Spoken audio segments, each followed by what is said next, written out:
mahasiswa kebidanan semester 5 Stikes Mitra Ria Husada Jakarta. Di sini kami akan menyampaikan tentang edukasi adaptasi psikologi pada kehamilan. Oke, baik teman-teman. Sebelum kita mengetahui apa itu adaptasi psikologi kehamilan, kita sebelumnya harus tahu dulu nih, apa sih itu kehamilan.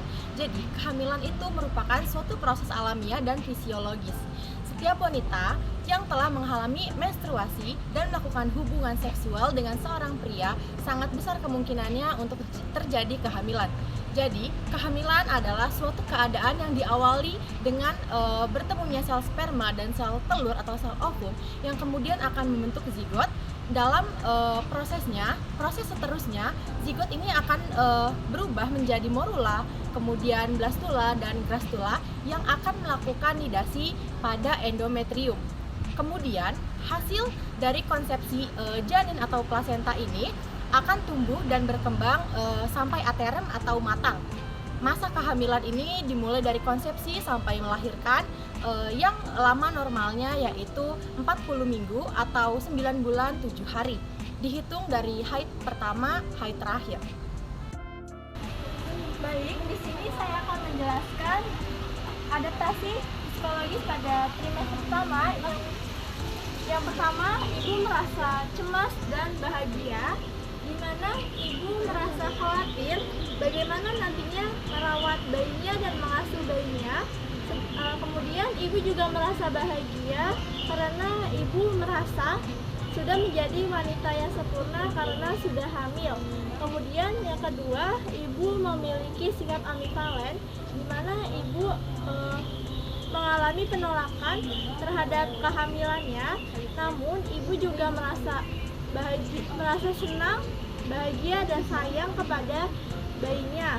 Kemudian ibu masih fokus pada diri sendiri, di mana pada bulan-bulan pertama ini ibu masih mementingkan penampilannya, masih suka berkaca. Namun lama-kelamaan ibu sudah menerima bayi di kandungannya.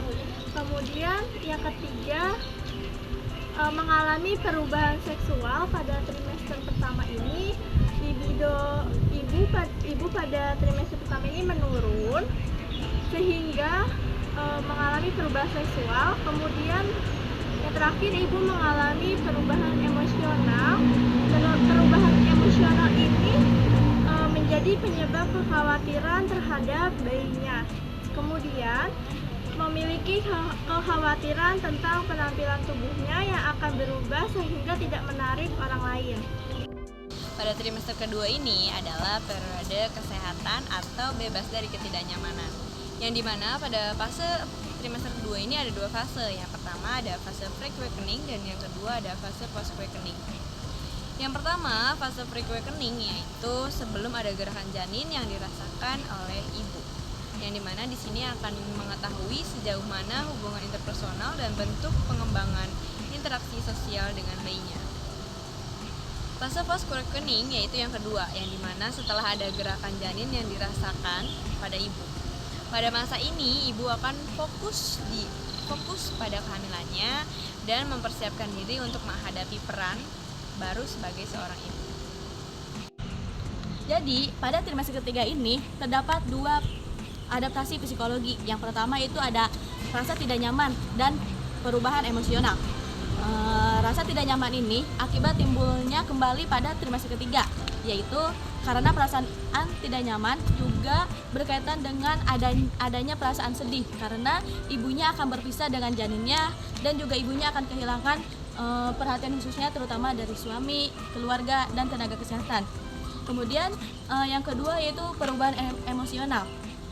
Perubahan emosional ini akan terjadi pada bulan-bulan akhir menjelang persalinan karena ibunya akan merasa khawatir, ragu, rasa takut, dan ibunya juga akan bimbang dalam menjalankan tugas-tugasnya sebagai ibu pasca kelahiran bayinya. Sekian penyampaian materi dari kami, kurang lebihnya mohon maaf. Assalamualaikum warahmatullahi wabarakatuh.